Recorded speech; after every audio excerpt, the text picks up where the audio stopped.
Here is how to create a room in Among Us. First, you need to open the Among Us application and log in if prompted. And on the dashboard, select Play from the left hand side of the screen. Then you'll get two different options of local and online. Choose local, and you'll see the create option.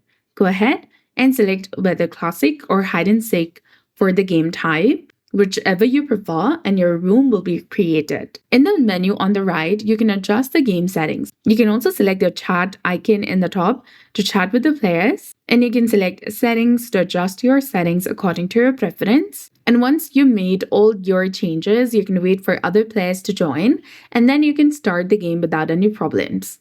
So that's it. I hope you found this video helpful. If you did, please like, share, and subscribe.